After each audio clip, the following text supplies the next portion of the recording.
حضرت عمر فاروق رضی اللہ تعالیٰ عنہ کا زمانہ ہے تو کیس آیا، ایک شخص نے 4 ایکڑ زمین بیچی، دوسرے نے خریدی۔ جس نے بیچی وہ کسان نہیں تھا، کوئی اور کام کرتا تھا۔ اس نے کہا میرے پاس فارغ ہے، میں تو کاشتکاری نہیں کرتا، تو ایک کسان نے خرید لی۔ توجہ ہے میری بات پر؟ وہ کسان ہل چلا رہا تھا، پہلے دن ہل چلایا تو اس کھیت کے اندر سے خزانہ نکل آیا۔ کھیت سے خزانہ کس کا ہے یہ؟ جی بھائی جی سڑک لانے جانا ہوا تھا اور میں دے رہی نہیں، تھی بیانہ واپس لاؤ۔ اب تو سڑک گزر گئی ہے، مجھے تو پتہ ہی اب چلا ہے کہ کیا ہاؤسنگ سوسائٹی آنے والی، میں تو نہیں دیتا ہی، رکھ لیا۔ کیا نکل آیا؟ ہیرے جواہرات چاندی لال نکل آئے۔ اب اٹھا کے نا وہ شخص نکلا ہے وہ رکھ لیتا، سنبھال لیتا، کیا ضرورت تھی؟ ویسے بھی لوگ تو پیسے بتاتے ہی نہیں کتنے۔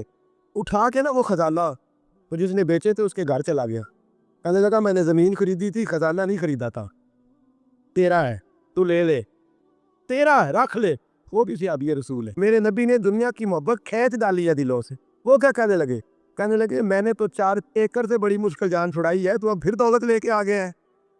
اس نے کہا یہ تیرا ہے، تو ہی رکھ، میں نے زمین بیچی تھی تو جو اس کے اندر تھا وہ سارا ہی تیرا ہے، بیچ ڈالا تھا۔ کہنے لگا نا میں نے زمین خریدی ہے، خزانہ نہیں خریدا۔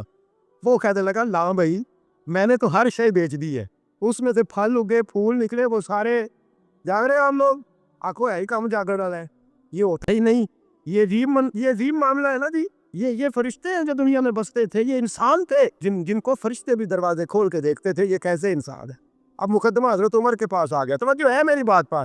حضرت عمر فاروق کے پاس آیا، حضرت عمر فاروق نے دونوں کی بات سنی تو جس نے بیچی تھی اس سے کہنے لگے پرانے مالک سے کہ علی یار تو لے لے، مجھے لگتا ہے کہ تیرے ہی ہے، تیرے بڑوں نے دبائے ہوں گے، تو نہیں نکال سکلا، تو ہے تو وراثت تیری بنتی ہے نا، رکھ لے۔ کہنے لگا عمر آپ کیا سرائی کر رہے ہیں؟ اگر یہ بات غلط ثابت ہو گئی اور قیامت میں مجھے اس خزانے کا حساب دینا پڑا تو آپ میرے ساتھ اٹھیں گے نا، میرا بوجھ اٹھائیں گے نا؟ حضرت عمر کہنے لگے جی میں کوئی نہیں اٹھاتا، میں تیرا بوجھ۔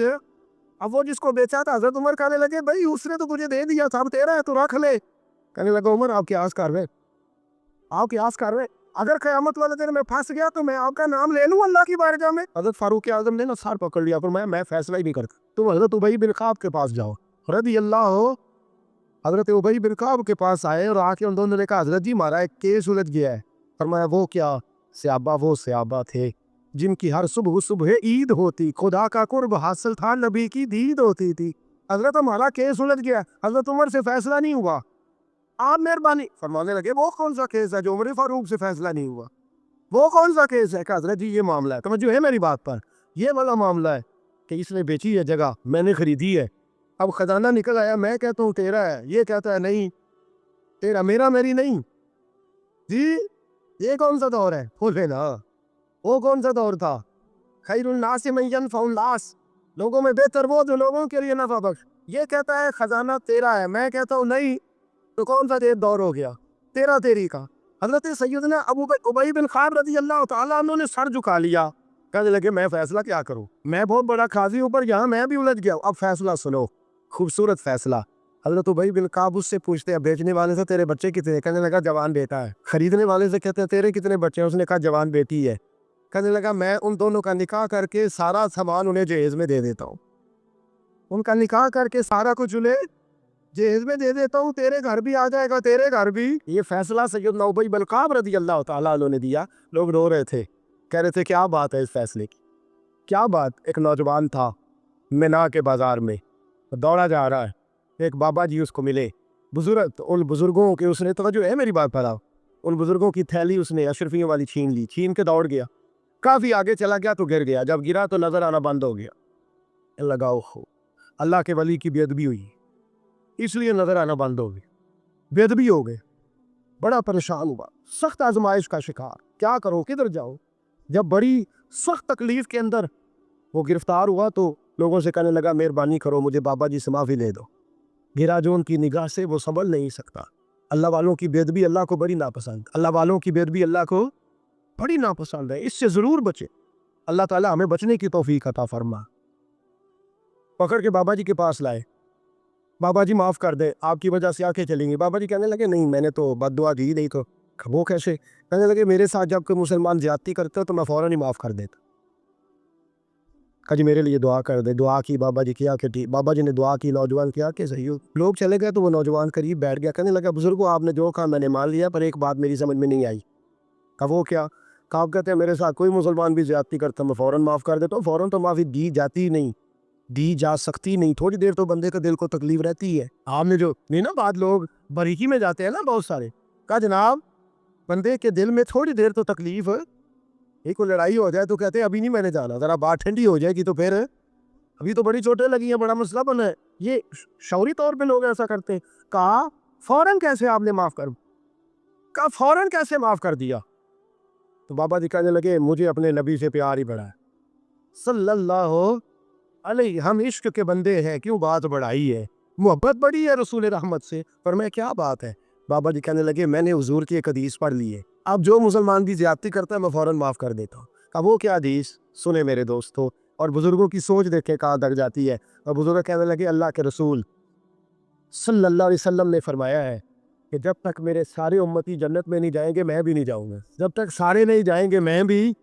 تو بابا جی کہنے لگے دیکھنا تیرا میرا جھگڑا ہے, اگر یہ جھگڑا حضور کے پاس جائے گا, اللہ کی بارگاہ میں جائے گا, پھر اس کا فیصلہ ہوگا, پھر یہ مقدمہ لڑے گا, پھر یہ کیس چلے گا, جب فیصلہ ہوگا اب تک میرے رسول پاک جنت میں نہیں جائیں گے, بیٹھے رہیں گے. تو میں اپنے نبی کو تکلیف تو نہیں نہ دے سکتا, میں اپنے رسول کو بٹھائے رکھنے کی آزمائش تو نہیں نہ دے سکتا. لہذا جو مسلمان بھی زیادتی کرتے ہیں میں فوراً ہی معاف کر دیتا ہوں, تاکہ میرے محبوب کو کوئی تکلیف. میں تیرے اور اپنے بارے میں سوچ نہیں رکھتا, میری سوچ تو ہر وقت ذات رسالت پہ لگی رہتی ہے, میرا ذہن تو ہر وقت میرے محبوب کی طرف لگا رہتا ہے, ہر وقت میں حضور کے بارے میں سوچتا رہتا ہوں. ملی سوچ اپنائیں, قومی سوچ اپنائیں, زندگی میں وہ والے کام کریں جس سے قوم کو نفع حاصل ہو, ملت کا جس میں فائدہ ہو. کچھ ایسا کر جائے زندگی میں جس سے لوگ نفع اٹھاتے رہے. محمود غزنوی گزر رہا تھا, ایک بابا جی بڑھاپے میں ہاتھ کانپ رہے ہیں تو ایک پودا لگا رہے تھے, تو محمود غزنوی کو بڑا پسند آیا. کہا بابے کو میرے پاس تو بلاؤ. بلایا تو کہا بابا تیری عمر اب ہاتھ کانپتے ہیں, سر کانپتا ہے, راشا تاری ہے, تو نہ پھل کھا سکے گا نہ چھاؤں میں بیٹھ سکے گا. تو بابا جی آپ یہ کیوں کر رہے ہیں؟ بابا جی کہنے لگے چلو میں نہیں پھل کھاؤں گا, میرے پوتے تو کھائیں گے نا.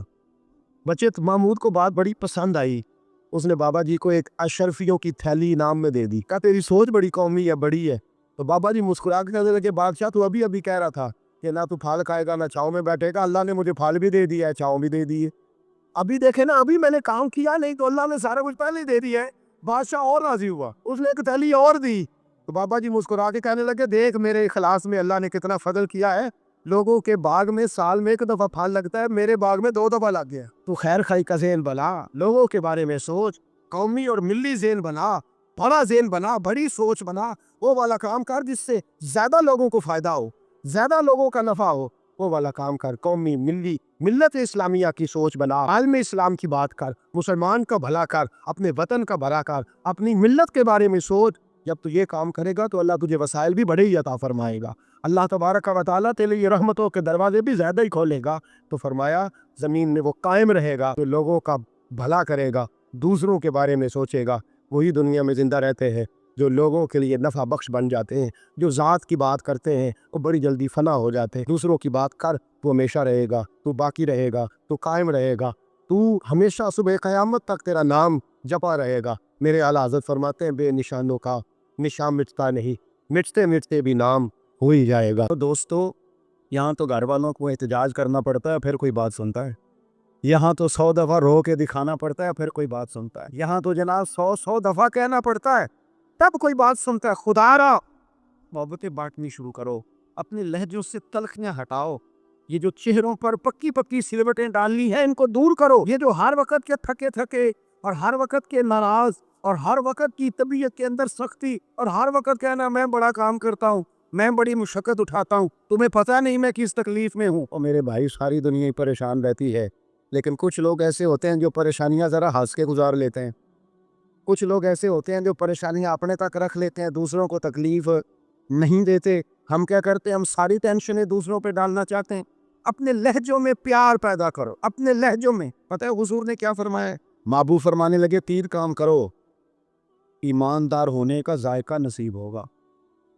ایک ہوتا ہے کھانا, ایک ہوتا ہے مزیدار کھانا, ایک ہوتا ہے مومن. ایک وہ مومن ہوتا ہے جسے مومن ہو جانے کا مزہ آئے, مزہ آ گیا بھائی مومن ہونے کا.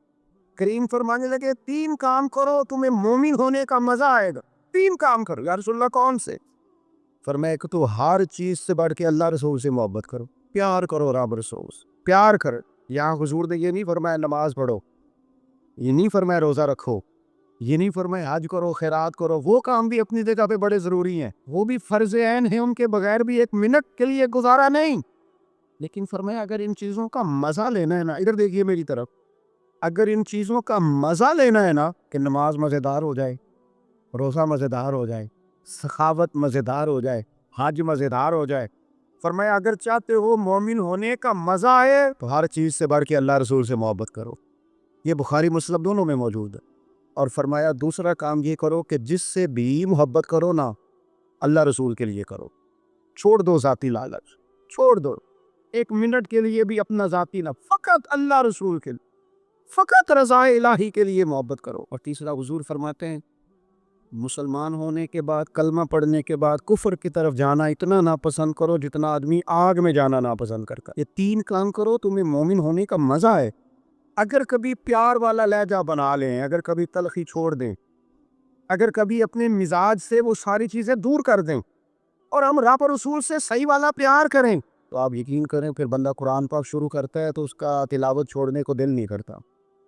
پھر وہ سجدے میں سر رکھتا ہے، پیار ہو گیا نا اللہ رسول سے، پھر وہ سجدے میں سر رکھتا ہے تو اٹھانے کو جی نہیں چاہتا۔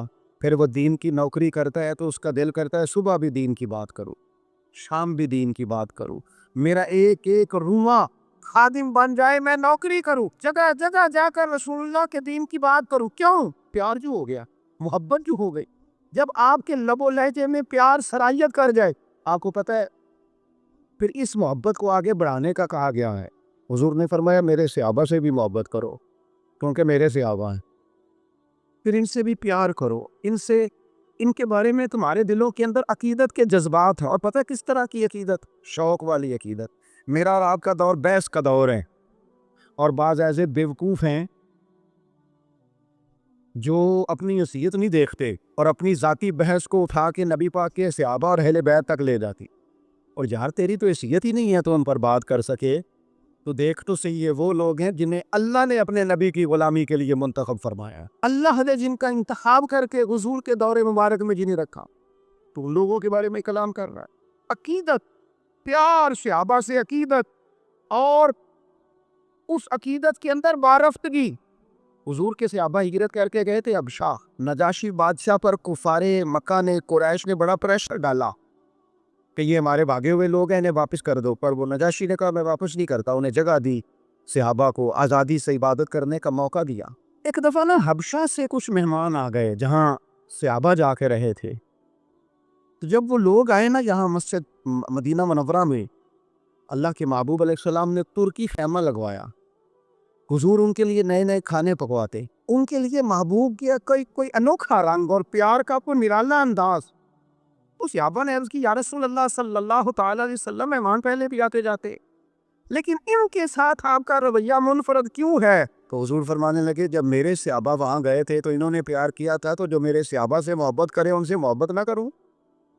اللہ کرے آپ کو سمجھ آئے، جو جناب ابو بکر سے محبت کرے اس سے حضور محبت فرماتے ہیں، جو حضرت عمر سے محبت کرے ان سے حضور محبت فرماتے ہیں، جو سیدنا عثمان غنی کا حیا کرے ان سے محبوب محبت فرماتے ہیں۔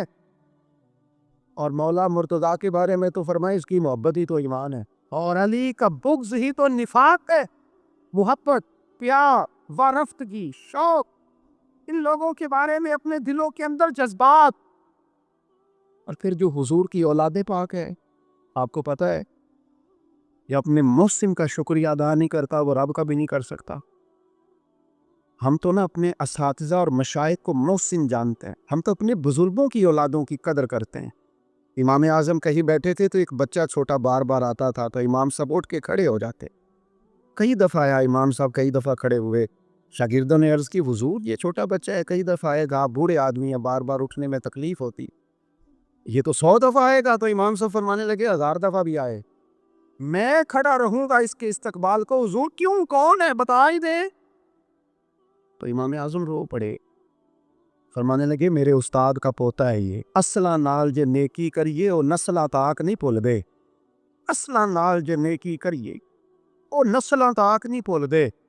کہ بے اصلاح نال نیکی کریے کہ پھول کنڈیا نال تول دے۔ اور میرے عزیز، ہم تو اپنے اساتذہ مشائخ کی اولادوں کا احترام کرتے ہیں، اور پھر جو نبی پاک کی اولاد ہے، پتہ ہے حضور نے کن لفظوں سے اپنی اہل بیت سے محبت کرنے کا کہا ہے؟ کن لفظوں سے؟ حضور فرمانے لگے اللہ سے محبت کرو تو میرے رزق دیتا ہے، اور مجھ سے محبت کرو میں اللہ کا رسول ہوں، اور فرمایا میری اہل البیت سے محبت کرو چونکہ میری اولاد ہے، اور میری طرف دیکھ کے ان سے پیار کرو۔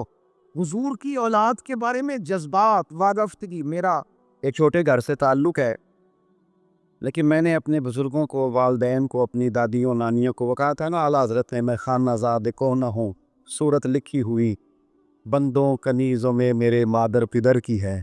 فاضل بریلوی کہتے ہیں یا رسول اللہ ہم تو خاندانی غلام ہیں آپ کے گھر کے، اور آپ کے گھر میں جو رجسٹر ہے نا اس میں ہماری صورتیں موجود ہیں۔ یا رسول اللہ میرے باپ، دادا، پڑدادا، نانا، پڑنانا وہ آپ کے گھر کے غلام ہیں، اور میری دادیاں، نانیاں، پڑنانیاں وہ کنیزیں ہیں آپ کے گھر کی۔ خانہ زاد کو نہ ہوں، صورت لکھی ہوئی بندوں کنیزوں میں میرے مادر پدر کی۔ ہماری تو صورتیں لکھی ہیں کہ ہم خاندانی غلام ہیں، خاندانی طور پر نوکر ہیں آپ کے دروازے۔ ہم نے یہ دیکھا کہ پرانے لوگ جن کے مکان کچے تھے ان کے عقیدے بڑے پکے تھے، بڑے پختہ نظریات۔ یہ محرم شریف سے پہلے بڑی عید آتی ہے تو والد صاحب چاول لائے گھر میں، تو وہ چاول بڑے اچھے پکے، تو آپ کو پتہ ہے یہ گھر میں جو سامان آتا ہے یہ عورتیں پاس کرتی ہیں کہ صحیح آیا کہ نہیں آیا۔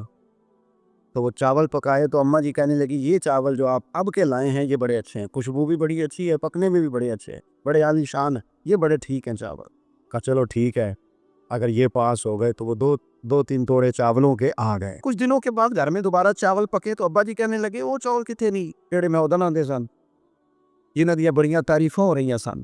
سادے لوگ، کم پڑھے لکھے، لیکن وارفتگی، شوق اور عقیدتیں اتنی انوکھی۔ والدہ صاحبہ کہنے لگی وہ چول بڑے سوادی سن، میں رکھ چھڑے نے 10 محرم امام حسین دی نیاز پکاوا گے۔ ایسا نہیں ہے کہ وہ چلو جو چیز بھی مل گئی، حضور کی اولاد پاک کے نام پہ کچھ دینا ہے نا، تو کہا جو زیادہ اچھے ہیں نا، جو زیادہ صحیح پکے تھے، یہ نہیں فرمایا وہ میرے بچے کھائیں گے ان کو دینے ہیں، فرمایا نہیں وہ حضور کی اولاد پاک کے نام پر اصالِ ثواب کے لیے پکائیں۔ او دوستو، یہ شوق جب طبیعتوں میں ہوتا ہے، یہ ذوق جو ہمارے بڑے بوڑھوں نے ہمیں دیا، خدا را نکل آؤ آج کے دور کے کیمروں کے اندر سے باہر نکلو، لہجوں کو پیار والا کرو، تھوڑی دیر کے لیے انا کو قربان کرو، نکل آؤ ان ساری چیزوں سے۔ وہ جو خود سے اپنے اپنے پروٹوکول بنا لی ہے ان سے باہر آؤ، لہجہ محبت والا، بولنا محبت والا، آنا جانا محبت والا، کوئی کسی پر ہمارا وجود بوجھ نہ بنے، ہم کبھی کسی کو تکلیف نہ دیں، ہمارے انداز سے کبھی کوئی لوگ، بڑا خطرناک ہوتا ہے وہ بندہ جو کسی کو اتنا ستائے کہ وہ آدمی کہے یار تو نے بڑی تکلیف دی ہے، میں تیرا کچھ نہیں کر سکتا، میں رب کی بارگاہ میں تیری شکایت کروں گا۔ یہ بڑا خطرناک مسئلہ ہوتا ہے۔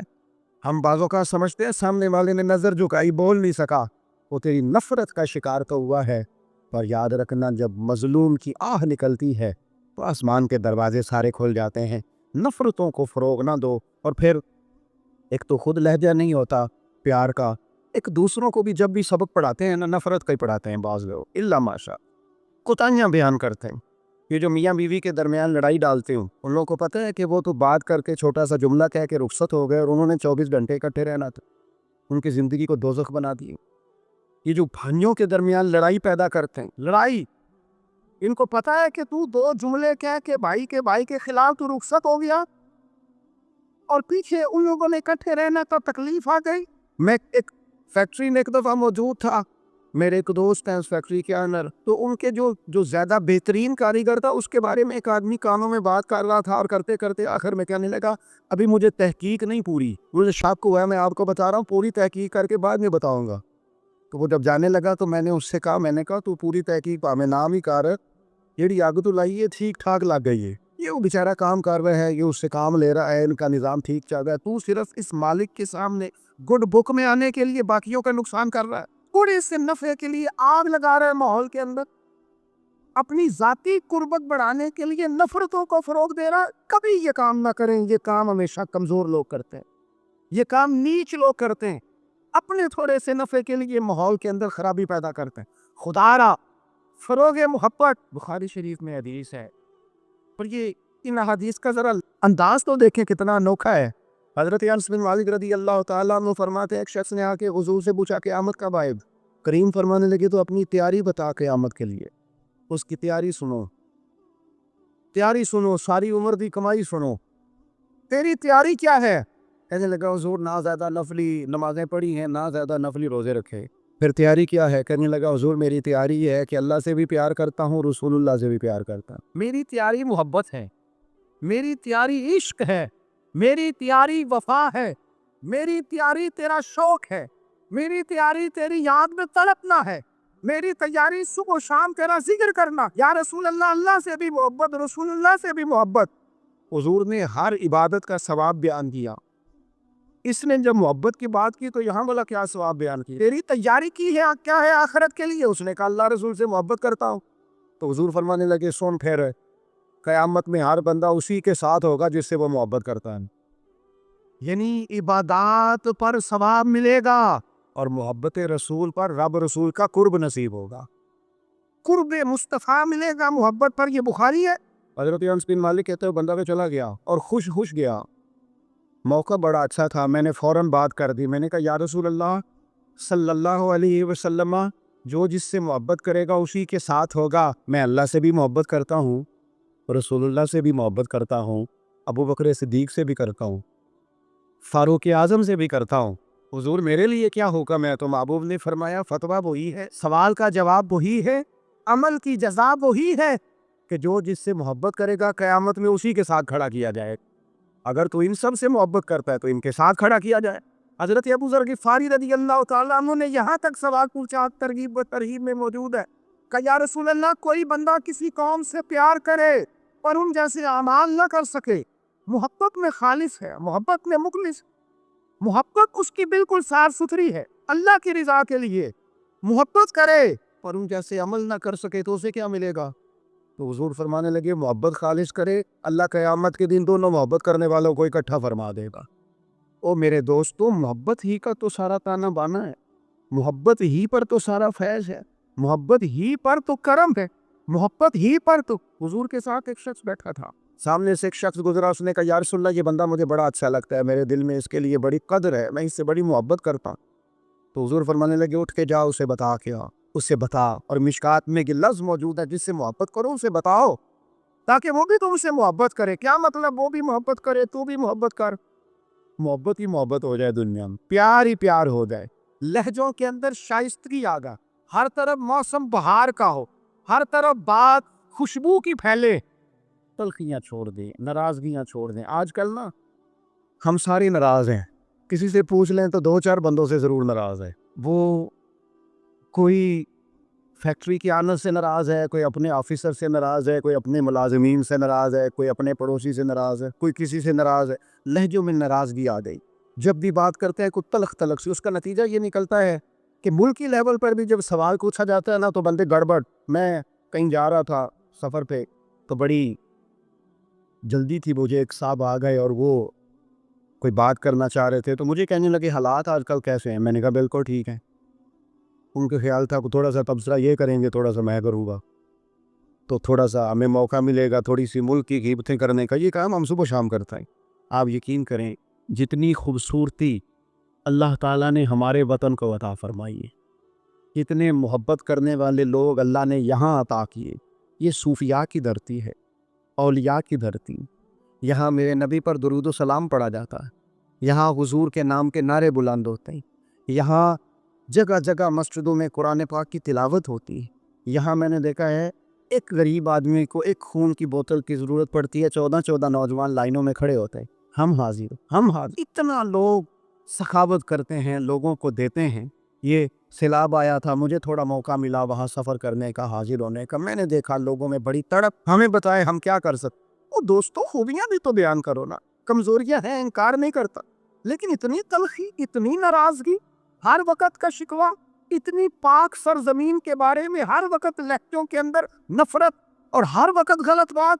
خدا را، آپ سوچیں اسی دھرتی نے، اسی وطن نے کتنے مجاہد پیدا کیے، کتنے شہید پیدا کیے، کتنے دلیر پیدا کیے، کتنے جانے دینے والے پیدا کی، کتنے مر مٹنے والے پیدا کی، کتنے للہیت والے۔ میرا ایک دینی تعارف ہے، میں ایک ادارہ چلاتا ہوں، اس پر موٹا نام میرا ہی لکھا ہوگا، بانی ادارہ، لیکن جو لوگ اس میں صبح و شام تعاون کرتے ہیں اور تعاون کر کے ساتھ یہ بھی کہتے ہیں کہ یہ ذکر نہ کرنا، کسی سے نہ ان کے خلوص پر شک کیا جا سکتا ہے. وہ بھی تو بڑی جگہوں پر بانی ہے. اس محفل میں بڑا اسٹیج مجھے دیا گیا ہے، فوٹو میری آ رہی اور ویڈیو میری بن رہی ہے. اور جن بچوں نے کتنی دوپہر سے لے کر یہاں کام شروع کیا، پوسٹر لگائے، پسینے ان کے وجود سے بہے، جیبوں سے پیسے خرچ کیے، نام تو چند لوگوں کا ہوتا ہے، اسٹیج پر تو کچھ اور لوگ آتے ہیں. کیا ان کے خلوص میں شک کیا جا سکتا ہے؟ ان کے دلوں میں محبت کے جذبات موجود تھے. تو یہ سارا کام کیا خدا را. تھوڑا تھوڑا نا نفرتوں کو بھولیں، تھوڑا تھوڑا مزاجوں میں محبت لائیں، تھوڑا تھوڑا مسکرانا شروع کریں، تھوڑا سا اپنی زندگی میں اچھائیوں کو سوچنا شروع کریں، تھوڑا سا مثبت ہو جائیں، تھوڑا سا نا تھوڑی سی مہربانی کریں، تھوڑا سا غور کریں. کسی شخص نے حضرت عمر سے کہا تھا، اپنی بیوی کی شکایت کی تھی. پاپ فرمانے لگے، خدا کے بندے، تیرا گھر سنبھالتی ہے، تیرے بچوں کو پالتی ہے، تو گھر نہیں ہوتا تیری عزت کی محافظ بنتی ہے. چل اگر کچھ غلطیاں کرتی ہیں تو بھی اللہ کی رضا کے لیے معاف کروں، تو بھی تھوڑا درگزر کا لہجہ اختیار کر. حضرت ابو مسعود انصاری رضی اللہ تعالیٰ عنہ اپنے غلام کو مار رہے تھے، اچانک محبوب آ گئے. حضور نے فرمایا، کیوں سختی کر رہا ہے؟ یا رسول اللہ، بڑا ہی معاف کرتا ہوں، بڑا ہی معاف کرتا ہوں، آخر کتنا کو کروں؟ حضور فرمانے لگے، گن کے اگر کرنا ہے تو میرے کہنے پہ 70 دفعہ تو کر دن میں. اور ایک صحابی سے حضور نے یوں بھی فرمایا، پتہ ہے تیرا رب تجھے کتنا معاف کرتا ہے؟ پتہ ہے رب تجھے کتنا معاف کرتا ہے؟ تو اللہ کے بندوں کو معاف کرنے کو تیار نہیں. اپنی طبیعت سے، اپنی مزاج سے نفرت کو نکال پھینکے اپنے لب و لہجے میں نا محبت لائیں. آپ یقین کریں، محبت ہو جائے نا، محبت ہو جائے تو وہ اس طرح کا روپ دھار لیتی ہے کہ کچھ چیزیں نا، وہ کچھ لوگ ایسے ہوتے ہیں جو مانگ کے لیتے ہیں کچھ چیزیں، اور کچھ کا لہجہ اتنا شاندار ہوتا ہے، وفادار اتنے ہوتے ہیں، پیار اتنا کرتے ہیں، انہیں مانگنا پڑتا ہی نہیں، وہ خود بخود سارا کچھ قربان کرنے کو دل کرتا ہے.